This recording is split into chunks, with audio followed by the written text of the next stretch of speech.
우리가 함께 상고할 말씀의 제목은 전염병입니다. 한번 따라 하십시오. 전염병. 네.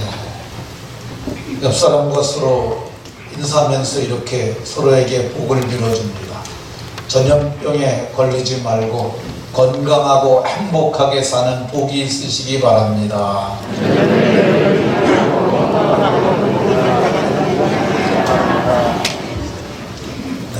모두가 전염병에 걸리지 않고 건강하고 행복하게 사시다가 주의 영광에 참여하는 복이 있으시기를 예수님 이름으로 축원합니다.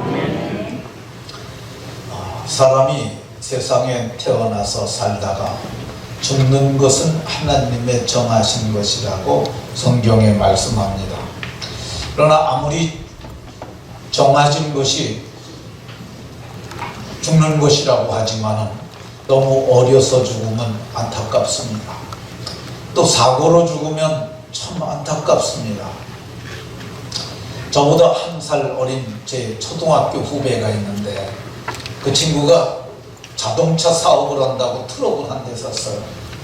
근데 트럭을 한 대 사가지고 이제 운행을 마치고 돌아오는데 그 아들이 아버지 온다고 뛰어나갔는데 아버지는 그걸 못 봤어요. 뒷바퀴 하다가 그 바퀴에 쳐서 그 아들이 죽었습니다. 그 아버지가 마음이 얼마나 아팠던지 참으로 오랜 기간 가슴 아파하는 것 봤습니다. 자식이 죽으면 가슴에 묻는다고 그러잖아요. 근데 그게 사고도 자기 차에 깔려서 죽었으니 얼마나 그 마음이 아팠겠어요.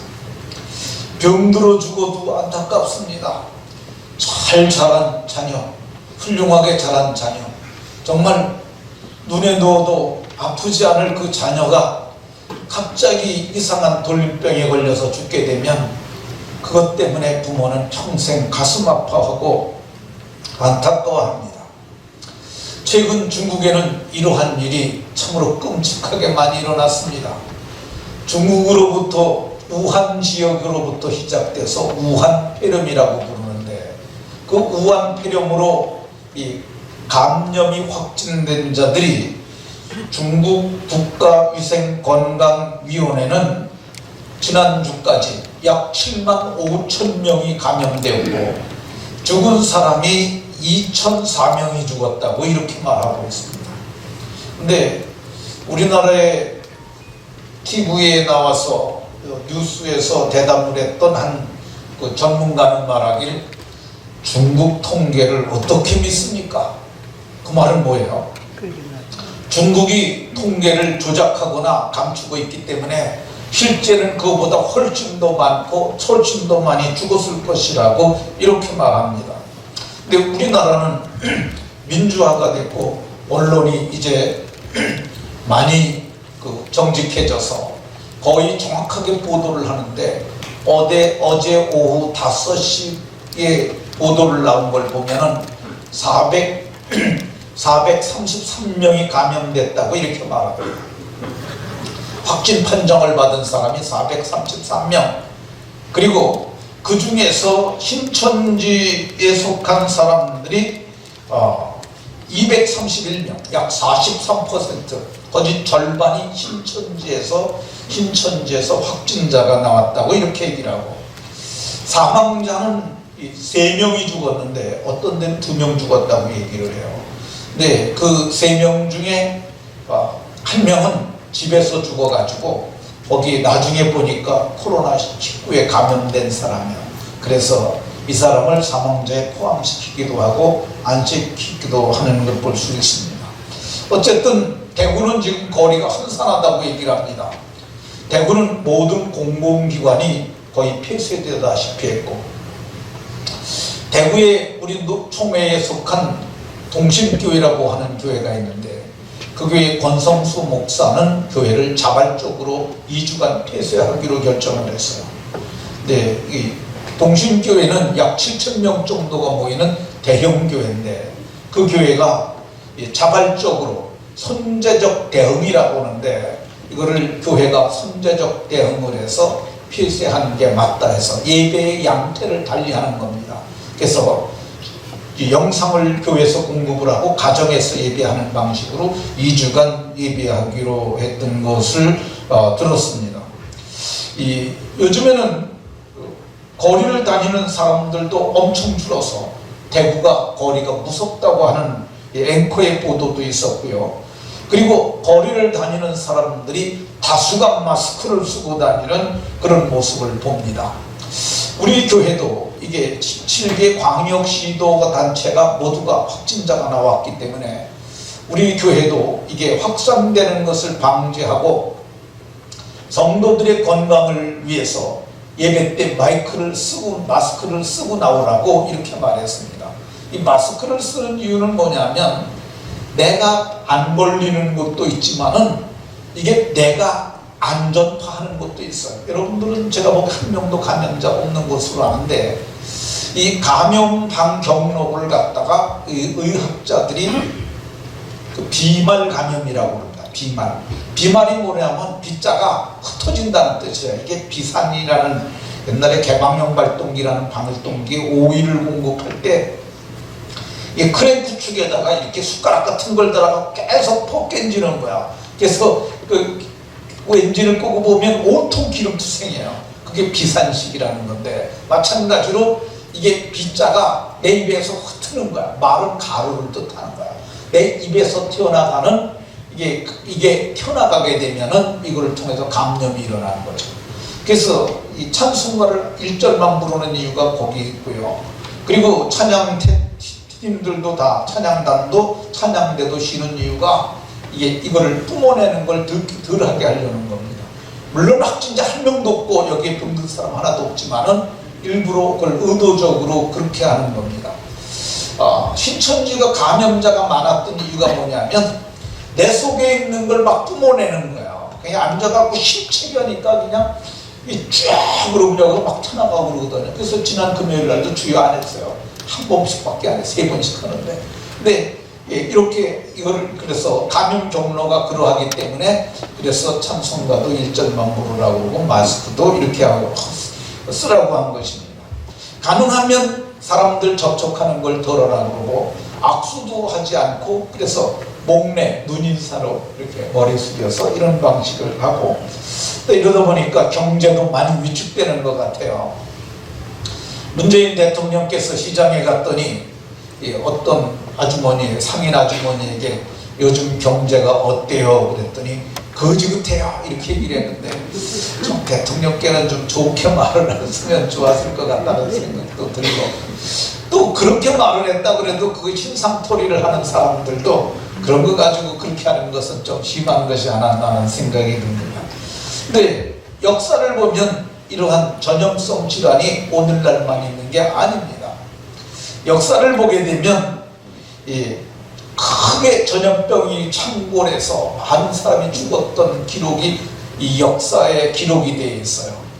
가장 무서운 전염병은 이 페스트라고 하는 것이었는데 1347년부터 1351년까지 햇수로 4년, 만 3년 동안 페스트가 유럽에서 창궐했는데 이것도 진원주는 중국이에요. 중국에서 이 쥐를 숙주로 삼고 살아가는 게 뭐냐면 숙주는 기생에서 살아가는 걸 숙주라고 그래요. 기생 본체가 숙주입니다. 근데 거기에서 살아가는 쥐벼룩이 그게 또 그게 병균을 옮겼어요. 그래가지고 유럽에서 사람이 죽었는데 죽은 숫자가 2천만 명이 죽었어요. 우리 지금 2명 죽었는데 이렇게 우리가 정말 방역을 열심히 하고 있지 않습니까?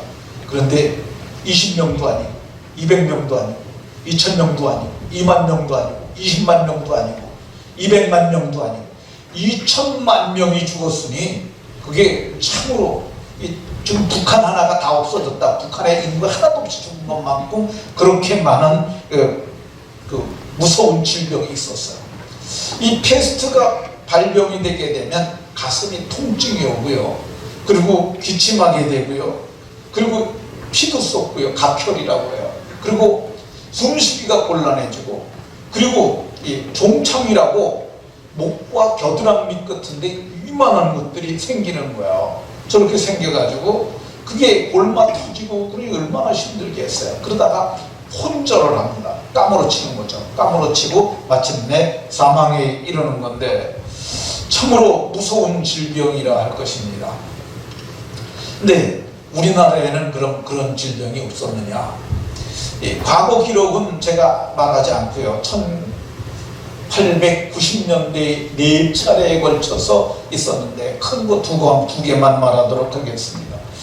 1886년에 2달 동안 이 서울에 있는 지금은 광희문이라고 부르는데요.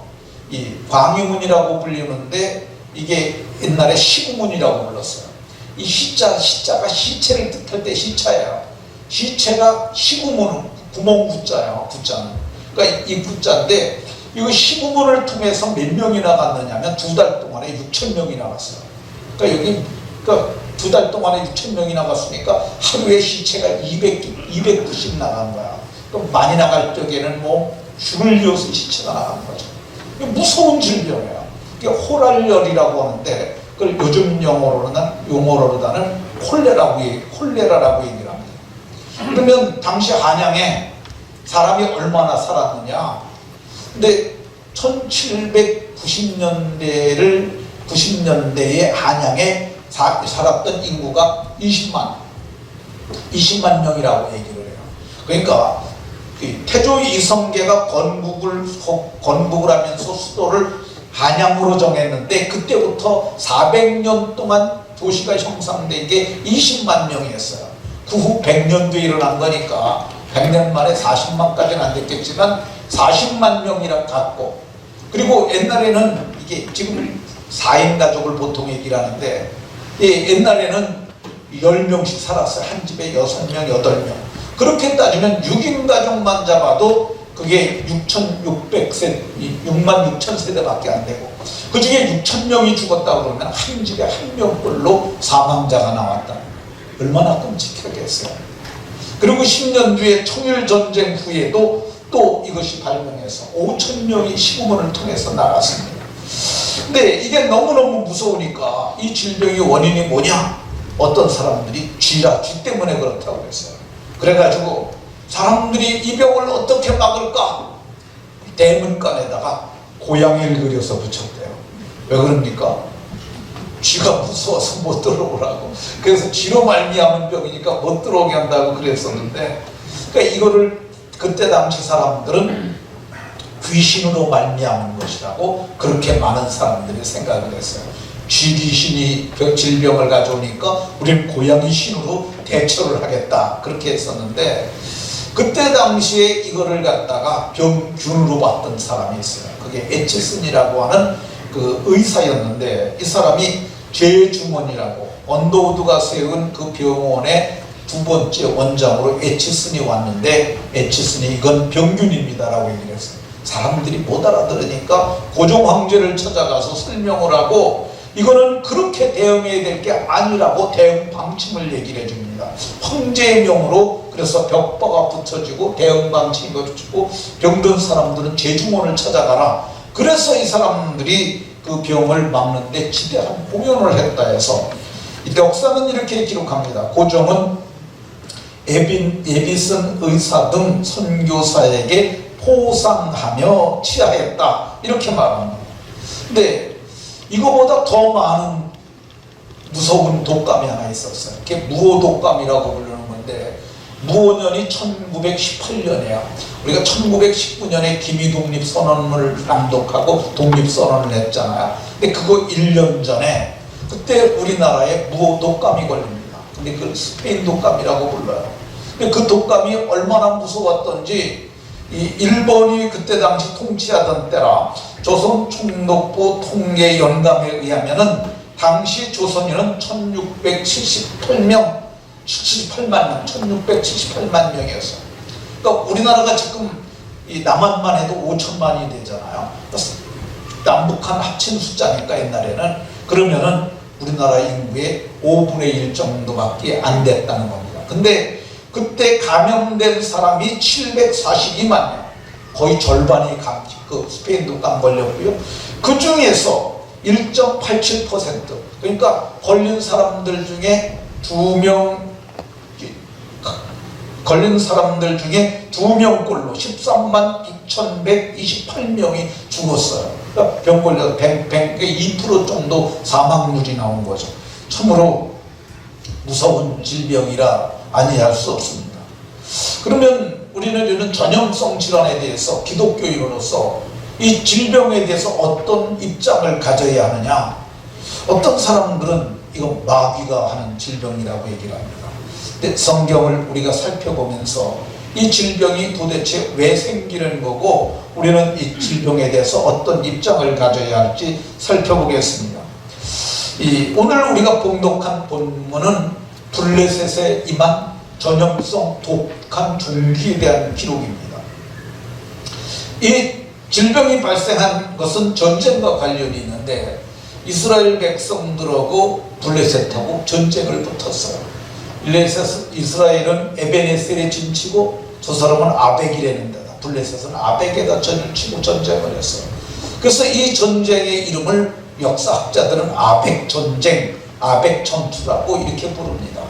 근데 아벡에서 전쟁을 했는데 이스라엘하고 블레셋하고 싸우면 하나님 믿는 사람이 우리는 이겨야 좋겠다고 생각하고 이길 거라고 생각하잖아요. 근데 성경을 보게 되면 그날에 죽임을 당한 군사가 이스라엘에 4,000명이 죽었어요. 그러니까 얼마나 놀랬겠어요. 야, 우리가 하나님을 믿는 우리가 지다니. 그래가지고 그 사람들이 생각한 게 뭐냐면 옴니와 비나스라는 사람이 대정에 있는데 하나님의 괴를 가져오자. 그러면 우리가 이기겠지 않겠느냐. 그래서 여호와의 괴, 곧 법궤를 모셔왔어요. 이스라엘 백성들이 어제까지 4,000명 죽었는데 용기를 냈어요. 하나님이 우리와 함께 하시니까 우리가 이길 거다. 근데 블레셋에서 그 이야기를 듣고 그 사람들이 블레셋 떨면서 쫄고 있는데 그때 블레셋의 장군이 말을 합니다. 야, 우리가 이러다가 지면 뭐가 되겠느냐. 용기를 내라. 그러면서 우리가 대장부가 돼서 저들과 싸우면 혹시 이길지 모르지 않겠느냐. 그래갖고 그 이튿날 전쟁을 했는데 더 끔찍한 일이 일어났어요. 어제는 4,000명 죽었는데 이번 전투에서는 3만 명이나 죽었어요. 그뿐만이 아니에요. 법궤도 뺏겼어요. 블레셋에 뺏겼어요. 그들이 거기서 머물러 있지 않고 물려 들어와갖고 실로는 이스라엘에 하나님의 괴가 머물러 있는 성수가 있는 자예요. 그들이 성막을 부수고 거기까지 다 짓밟아 버렸어요. 이스라엘이 촉토화된 거야. 근데 이제 이 블레셋은 너무너무 좋아가지고 법궤를 끌고 갔어요. 그리고 이거는 우리가 얻은 전리품이다. 그래갖고 우리의 신 다곤의 신에다 갖다 바치자. 다곤의 신당에다 갖다 놨어요. 근데 그 이튿날 이상한 일이 일어났어요.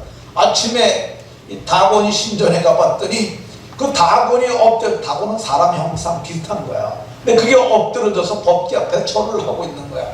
어째 이런 일이 일어났느냐고 다시 일으켜 나왔어요. 그 이튿날 아침에 갔더니 다곤이 목도 부러지고 손모가지도 부러지고 몸뚱이만 날아와가지고 떼굴떼굴 굴러다니고 있었어요. 네, 그 다음부터 문제가 생겼어요. 무슨 문제가 생겼냐면 법궤가 있는 아스돌에서 독한 종기가 생겼는데 이 독종이 무서운 거야. 우리는 독종에 대해서 별로 이렇게 무섭게 생각하지 않는데 이조의 왕들 가운데서도 종기 걸려서 죽은 왕들이 있어요. 등창이 나가지고 이 종기가 점점 깊어지니까 등을 쭉 들어가요. 그래갖고 그 안에까지 종기 놈이 퍼져가지고 그것 때문에 죽는 거야. 근데 이 사람들이 성경을 보게 되면 어떻게 됐느냐면 큰 자나 작은 자나 다쳐서 종기가 나게 되니까 이거를 야 이거 때문에 그런 것 같으니까 니네가 같이 가드로 옮겼어요. 가드에서 또 그런 일이 생기니까 이거를 아스도르로 옮기자. 다 옮겼어요. 가나안 땅의 방백들이 그것 때문에 7개월 동안 있는 동안 아주 죽을 지경에 이르렀어요. 성경을 보면 죽은 자들은 가만히 죽었으니까 말을 못하지만 5장 12절에 독한 종기로 치심을 당해 성읍의 부르짖음이 하늘에 사무쳤더라. 얼마나 힘들었겠어요. 그러니까 이거 도대체 왜 종기가 생겼을까? 제사장들을 불러서 그런 사람들 복술자들을 불러서 물어봤어요. 왜 생겼느냐 했더니 모른대요. 그러면 이게 혹시 그 법계 때문에 그런 건지 아느냐, 그러니까 이거를 어떻게 처리하면 안 되겠느냐 그랬더니 그들이 제안을 했어요. 뭐라고 그랬느냐면, 이 새술의 하나를 만들고 멍에를 메어보지 않은 새끼를 난 전나는 암소 2마리를 그 송아지는 집에다 띄워두고 거기다 매서 돌려보내면 된다, 이렇게 말을 했어요. 그리고 중요한 게 이건데, 만약에 그 법궤를 맨 송아지들이 암소들이 이스라엘로 가면 이게 하나님께로부터 난 거 맞고, 이게 이스라엘로 가지 않고 엉뚱한 데로 가게 되면 이거 하나님이 일으킨 거 아니다, 이렇게 인정하겠다고 얘기를 했어요. 근데 그들이 갈 확률이 제가 보기에는 거의 제로입니다. 왜 그러냐면은 이 전나는 암소잖아요. 멍에를 메어보지 않는 소잖아요. 근데 멍에를 메어보지 않은 소들은 멍에를 여기다 목에다 감잖아요. 그러면 막 뿌리치고 난리칩니다. 뿐만 아니에요. 새멍에를 매잖아요. 새거가 좋은 거 같은데 새거가 이 새거를 갖다가 하면은 구두도 새 신발 신으면 말 물고 그러잖아요. 새멍에는 더 무겁고 더 힘든 거예요. 거기다가 짐을 줬잖아요. 근데다 젖은 먹이고 나서 오면은 점점 불어가는 거예요. 그럼 젖이 땡땡하면, 여기 옛날에 젖 먹이었던 어머니들은 다 알죠. 젖이 불면 젖이 아파요. 그러면 이게 신호가 뭐예요? 애기 젖먹이라는 신호예요. 근데 송아지는 저 뒤에서 울고 있는 그 울음소리가 잔음으로 이렇게 들려요. 어떻게 하겠어요? 송아지한테로 가겠어요? 베스메스로 가겠어요? 근데 성경을 보게 되면은 이렇게 기록하고 있습니다. 좌우로 치우치지 아니하고 베스메스로 울며 갔다고 얘기를 하고 있어요. 울고 좌우로 치우치지 아니하고. 근데 그 사람들, 이 블레셋의 지도자들이 베스메스 경계까지 갔는데 끝까지 저들이 하나님께 영광을 돌리지는 않았고 저들이 가는 것을 보고 돌아갔다고 이렇게 말하고 있는 것 볼 수 있습니다. 근데 이 블레셋에 임한 재앙, 성경은 하나님의 손이 엄중히 임한 사건이라고 얘기를 해요. 근데 이건 이방 땅에 일어난 거잖아요. 이 하나님의 백성들에게도 전염병이 왔던 때가 있었어요. 사무엘하 24장에 보게 되면 다윗이 너무너무 나라가 왕성해진 거예요. 힘이 세졌어요. 근데 다윗이 궁금한 게 있어요. 야, 내 백성 수가 얼마나 될까?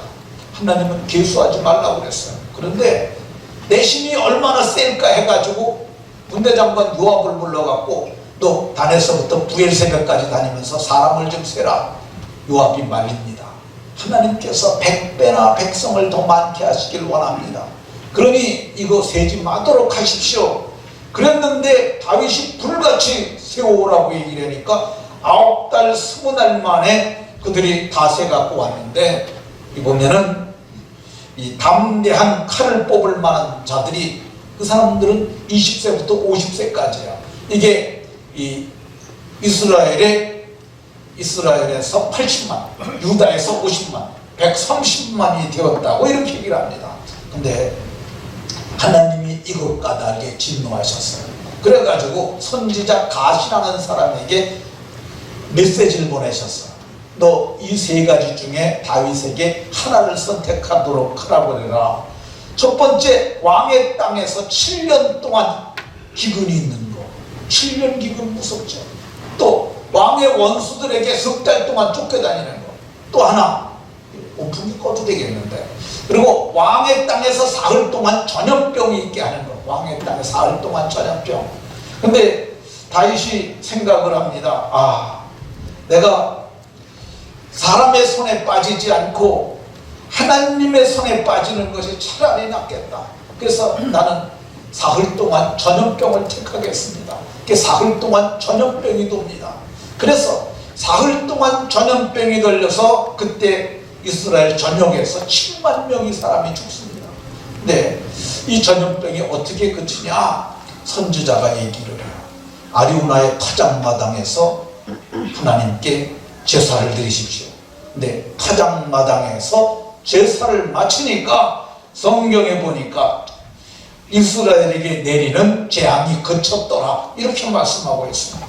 그러니까 이 재앙이 누구로부터 말미암는 거예요? 하나님께로부터 말미암는 거예요. 그러니까 성경에는 거의 모든 전염병이 하나님의 심판으로 말미암았다고 이렇게 말합니다. 신천지 이만이라고 하는 분이 이게 이변이 명의로 전달된 문자를 보면 이렇게 얘기를 합니다. 이거는 마귀가 일으킨 거다. 이 부분만 보여주세요. 보면 마귀가 근본 병마상권은 신천지가 급성장됨을 보고 마귀가 일으킨 거라고 이렇게 얘기를 합니다. 근데 성경에 마귀가 일으켰다고 이렇게 말하는 것이 없어요.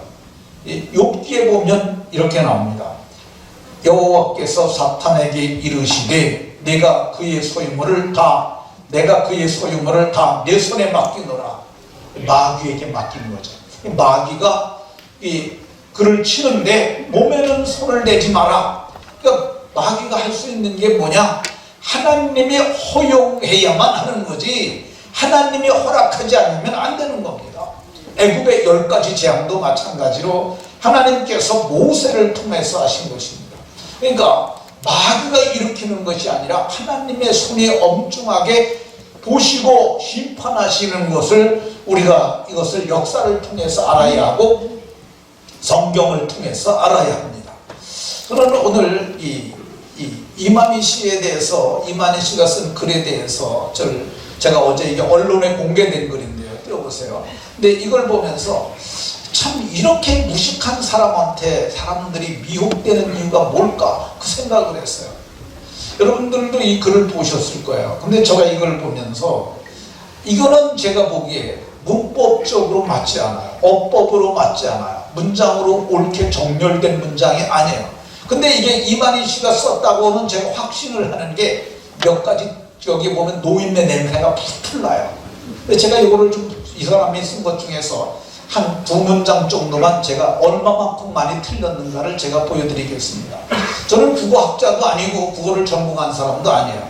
근데 여기 첫 번째 근본이라는 단어, 이거는 일대 쓰는 단어가 아니에요. 근본은 어떤 거냐면은 돌아가는 회장을 돌아가면서는 내 차례가 왔어요. 근본에 제가 회장이 되었습니다. 이때 쓰는 거야. 이게 근본이라고 쓰지 말고 뭐라고 그래야 되느냐? 현재 발생한 이렇게 말해야죠. 현재 발생한 그게 맞는 거죠. 지금 아니면 지금 이렇게 써야 되는 거야. 병마 사건이라는 말도 이게 저는 이 병마라는 단어를 보면서 이게 뭐야? 진시황이 지었던 병마용 그 병정들을 얘기를 하는데 그게 튀어나왔다는 뜻으로 했나? 근데 자세히 보니까 병마 사건이라는 말이 병이 마귀로 말미암아 옛날에 병마라는 말을 지금으로부터 한 40년 전에 우리 사람들이 썼던 단어야. 그 단어를 지금 쓰고 있는 거야. 병이 마귀로 말미암았다고 생각하는 게 그 병마 사건이에요. 그리고 신천지가 급성장됨을 마귀가 보고, 근데 급성장됨이라고 쓰면 안 돼요. 급성장하물이라고 써야 되죠. 그리고 마귀가 보고, 제가 마귀로부터 말미암은 거 아니라고 말씀드렸잖아요. 이를 저지하고자 이렇게 마귀의 지식을 우리가 안다 이렇게 얘기를 했는데, 근데 이 말이 여기서 보면 마귀가 보고 이르리라고 얘기를 하면 이르리라는 단어가 뭘 지시하는지 잘 몰라요.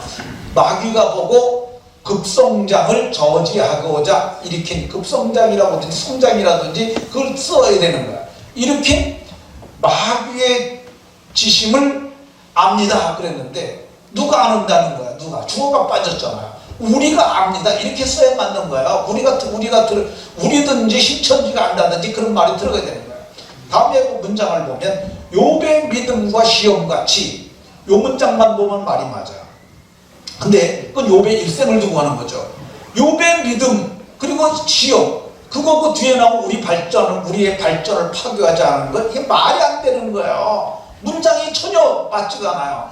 믿음과 시험은 상충되는 개념이에요. 근데 저걸 저렇게 써놨는데 저는 저렇게 말도 안 되는 문장을 써놓은 저런 사람들에게 미혹되는 게 이게 제정신이냐. 뒤에 보세요. 우리의 발전을, 이 발전이라는 말은 사물이나 기술을 두고 하는 거예요. 기술이 이렇게 발전했어. 이 말이 되죠? 저 공장이 저렇게 발전을 했어. 한국의 산업이 이렇게 많이 발전했어 이렇게 쓰는 거야. 발전이라는 단어는 이 교회와 같은 이런 공동체에 쓰는 단어가 아니에요. 여기는 뭘 써야 되냐? 우리의 성장을 파괴라는 단어도 여기 들어가면 안 돼. 저지, 막고자 이런 단어가 들어가야 되는 거죠. 그러니까 지금 제가 이걸 보면서 아이고 이게 참 이게 제가 언론에서 TV에 나왔던 문장이에요 저게. 그러니까 제가 저걸 보면서 아니 총회장이라는 사람이 저렇게 한심한 수준밖에 안 되는데 저런 사람에게 도대체 미혹되는 사람이 도대체 뭐냐.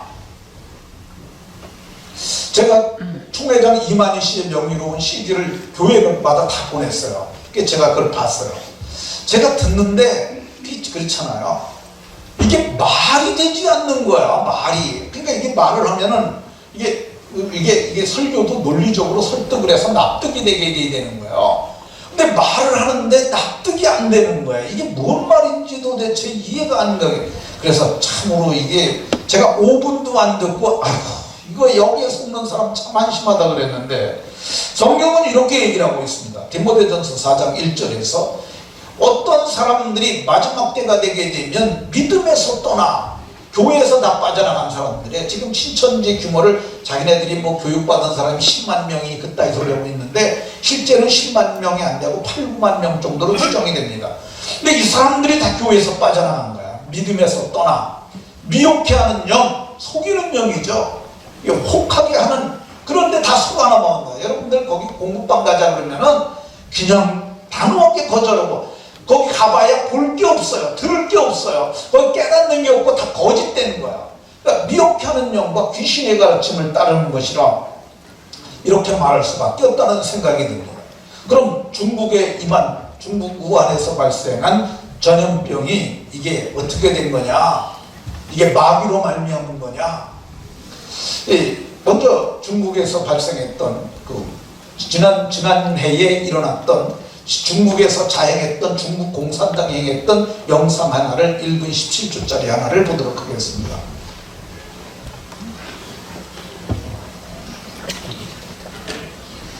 십자가를 불태우고 있는 거죠. 저게 원래는 1시간 정도 탄 건데 압축해서 끝부분에만 보여주는 거야. 거의 끝부분이에요 저게.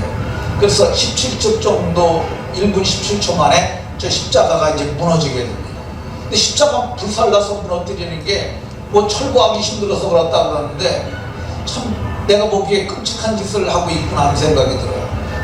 십자가는 기독교의 상징물입니다. 근데 하나님이 보시고 있는데 하나님의 교회를 너무 겁없이 생각하고 있는 거죠. 하나님을 너무 우습게 생각하는 거죠. 제가 하나님이라도 하나님의 교회의 성령 십자가를 저렇게 불사른다면 좀 가만두지 않을 것 같은 생각이 들어요. 근데 저기 우한에서 일어났던 중국 공산당의 만행이라고 할 수 있을 것입니다. 근데 한 교회만 그런 것이 아닙니다. 저 사람들이 아주 악한 방법과 수단을 가지고 저 불에다가 가슴이 털컹하잖아요. 저 무너질 때 저기다가 교회에다가 시진핑 사진 걸라고 그러고 얘기를 하고, 그리고 우리나라 선교사들도 우리 교회가 후원하던 홍성범 선교사를 비롯한 여러 명의 선교들, 김경자 선교사, 홍성화 선교사 다 쫓겨왔잖아요. 다 쫓아내놓고 저 사람들이 한 게 뭐냐? 바로 저런 짓 했어요. 근데 저게만 철거한 것이 아니라 다른 교회 철거 사진들 여러 개 있습니다. 남겨주세요. 네, 남겨주시고요. 네. 저 사람들이 하나님의 교회를 다 헐어냈어요. 근데 우한에서 독감이 발생하기 시작한 것이 작년 11월 달이에요. 근데 11월 달에 처음 발생했을 때 첫 번째 죽은 사람이 저거 철거 반장이라고 그래요. 1호. 저 철거 반장이 저거 병 걸려서 우한 폐렴으로 죽었어요.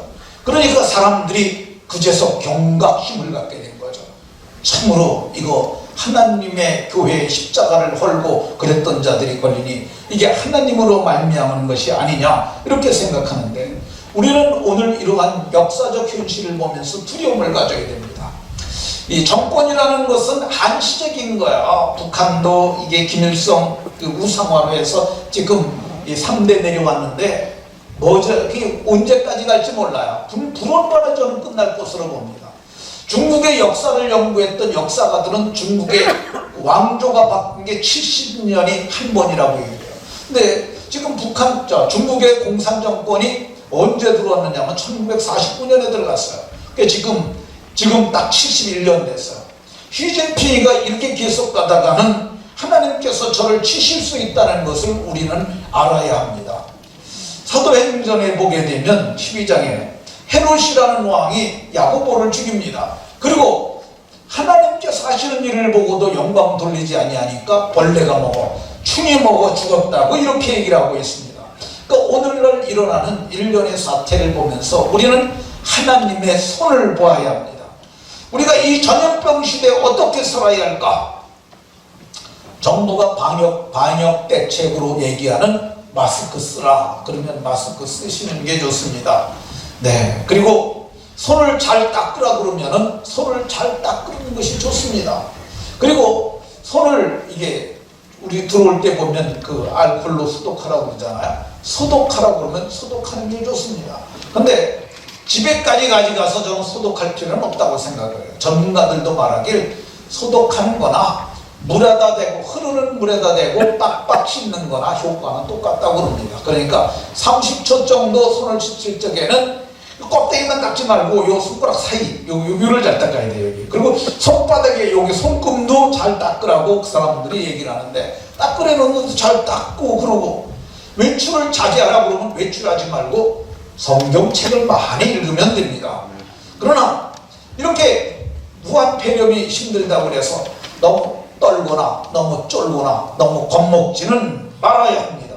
왜 그러냐면 역사의 주관자가 하나님이시고 내 인생의 주관자가 하나님이시기 때문에 그렇습니다. 그러면 병든 사람에 대해서는 우리가 어떤 생각을 가져야 할까? 누가복음 13장에 보면 실로암 망대가 무너져서 18명이 죽었던 사건을 말합니다. 이거 예수님 말씀이에요. 성경책에 보면 빨간 글씨로 써있어요.